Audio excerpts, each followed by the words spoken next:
have to become yourself. Welcome to Creating a Buzz About Health podcast with Paula Carnell. Hello. Welcome to my latest episode of Creating a Buzz About Health. Now, I often get asked, why do bees make honey? And it's one of those questions that often shocks me, or when I first was asked it, I was really shocked. And this is where we forget what we've learned and what we know. So there are things which I now take for granted, and I assume everybody knows about them. So one of these frequently asked questions is, why do bees make honey? Now, I'll start at the beginning. There's 22,000 species of bees, and only 11 of them make honey. So if only 11 make honey, what do all the other bees do? So the answer to that is they are the pollinators. Getting back to the bees that make honey, why do they make honey when the other bees don't?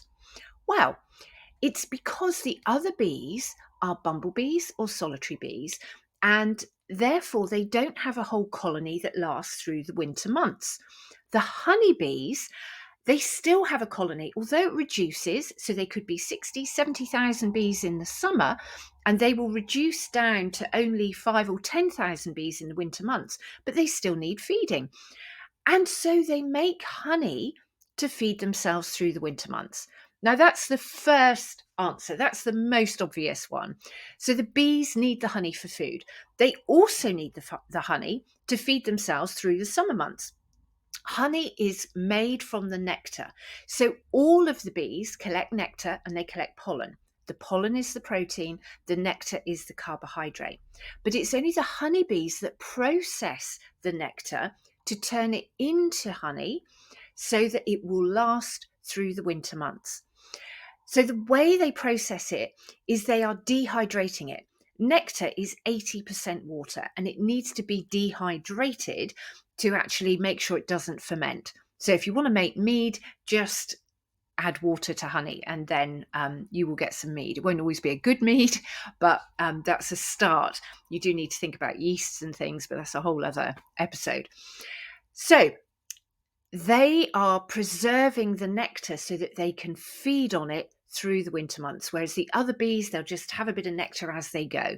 And the nectar is the carbohydrate, it's the fuel, it's what helps the bees to fly around.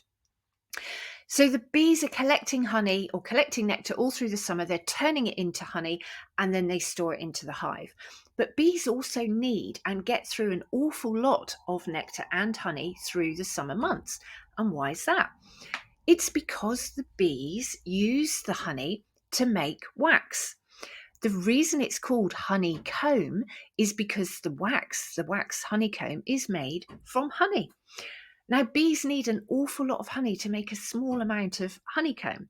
They need 8 kilos of honey to make 1 kilo of beeswax. So they need to have honey all through the year to make this beeswax. Now, quite a lot of beekeepers, they'll feed their bees sugar early on in the season with the excuse that, well, they can use it to build their wax. And I get that. And if the bees are using the wax, they need the wax, and it can really affect a colony if there isn't a lot of forage or if there's bad weather. If they can't collect nectar and make honey to make their wax, then they're going to not have enough storage space to store nectar later on, but also the storage space for the pollen and for the queen to lay eggs. Now, if the queen is laying between 1,500 and 2,000 eggs a day through the winter months, she needs to have enough cells to do that. Now, I've got some wax here with me, which obviously if you're listening to it, you can't see it. But if you do get to watch this on YouTube, then you will see what I'm going to share. So I'm going to start off with some very, very white pale wax. I mean, it really is almost white. And inside the wax, I've actually got little bits of pollen that have been stored by the bees, all different colours. Beautiful, beautiful pollen. And this is a very fine, very white, very pale wax. But there are areas on it where it's started to go a bit more yellow. And that's where there's been a bit of nectar stored, or where the pollen also has coloured the wax. Now I have another bit of wax, which is a shade darker. So this is slightly darker wax comb. And the wax gets darker because the bees, for a start, they're walking around the hive and they've got pollen on their feet. So that does tend to colour the wax. And you will get slightly darker coloured wax. Now, in the trade, in the beekeeping trade, and particularly the skincare, where you're making skincare from beeswax, we call the very pale wax super wax. And that's because it often comes from the top boxes of a hive where the bees store the honey. Now, super frames are not as deep as the brood frames where the queen lays the eggs and where the brood is stored. And also you're going to get different coloured wax. Now, what the bees will do over time is they will strengthen the wax using propolis, and this will darken the honeycomb. So here's a super frame, which is, let me see, 1, 2, 3. It's about 4.5 inches deep, and there's quite big frames in there. Now, this super frame is after I've extracted the honey. So it's been spun out and then it went back into the hive so the bees could clean out any drops of honey. And there's propolis all around the frame, but also when you hold this frame up to the light, you'll see there's slightly different colours of wax. And that's where there was different floral sources of nectar stored in the wax, and that will actually affect the colour. You know, the wax will get darker if there's a darker honey in there. Now, I've got 2 other frames.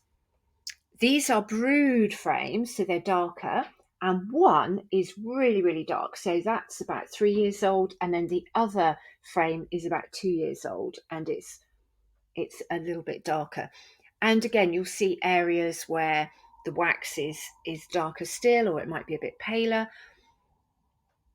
And what is interesting that I love is that the bees, they leave gaps around the edges. They will chew away. So if you use foundation, this frame would have originally had foundation like 4 years ago, and the bees have chewed out gaps so that the queen can go from one side to the other to lay her eggs. And the heavier, the frame is heavier because it's bigger, but wax is very, very light.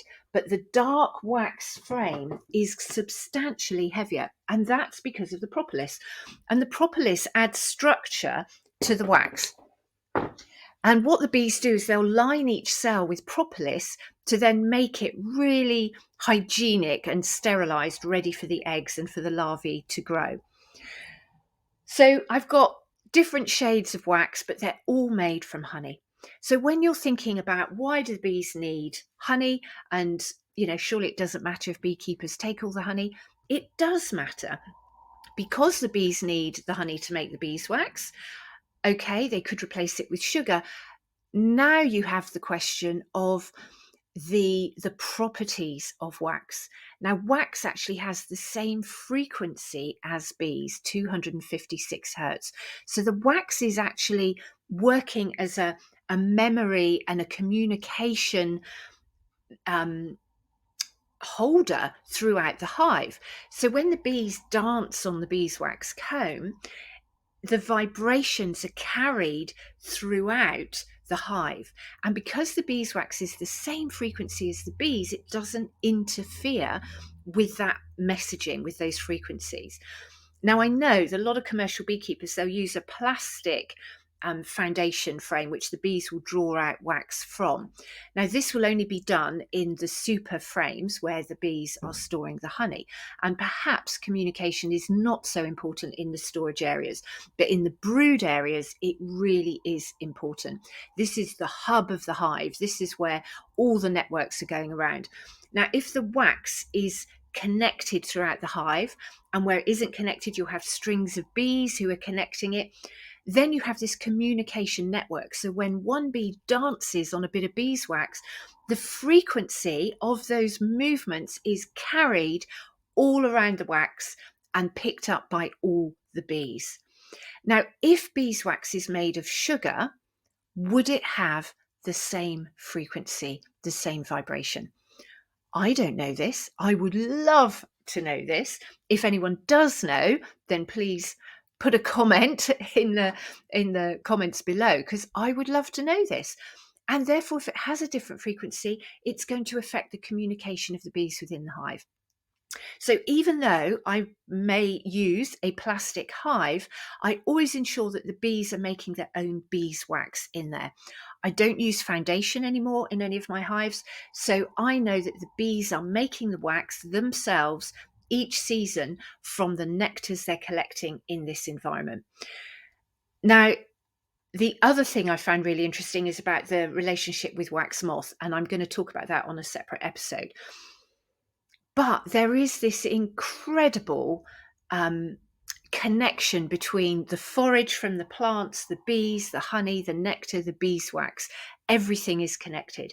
So if we take too much honey, if we take it early in the season, the bees may not have enough honey to make enough wax for the colony to expand. If we take it too late in the season, the bees are then left to only feed on sugar, if you feed them sugar, or just whatever forage they can get to get them through the winter. So honey is absolutely essential for bees. I do believe that the bees are happy to share some honey with us, as long as we appreciate the true value of honey, as long as we treat it as this precious commodity that we use as a medicine, not just to waste or to spread around, or as a sugar supplement or a replacement. So really be mindful about the honey. We are taking the food from the bees, but just like I'm happy to share some of my food storage with my friends and family, the bees are happy to share it too. And what makes a big difference is when we show appreciation and gratitude. So next time you're eating honey, think about how the bees have generously gifted it to you or to whichever beekeeper harvested it. And just think about how the bees are being replaced with honey, or is it being replaced with sugar? So what can you do to help if you're not a beekeeper? Be very mindful where you buy your honey from. And if you don't keep bees, and if you don't want to keep bees, and if you don't produce honey, think about growing more flowers so that other bees, all the bees, have enough nectar to produce more honey. And that's the key thing. They need more food. If they have an abundance of flowers, they're going to have an abundance of honey. And this is why the tropics and the central regions of the world have such an abundance of honey, because they don't have winters. And so they've got nectar being produced all year round, and the bees can produce honey all year round. So if you're really going to be mindful about where you buy your honey from, think about the parts of the world where the bees are producing honey all year round, because there's flowers all year round.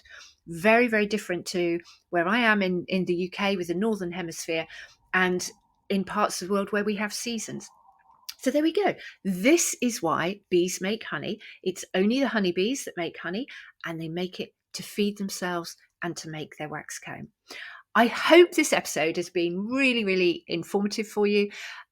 Please share it. Please comment. Make sure you're subscribed. I love the fact that 85% of the people that listen to my podcast subscribe. This is amazing.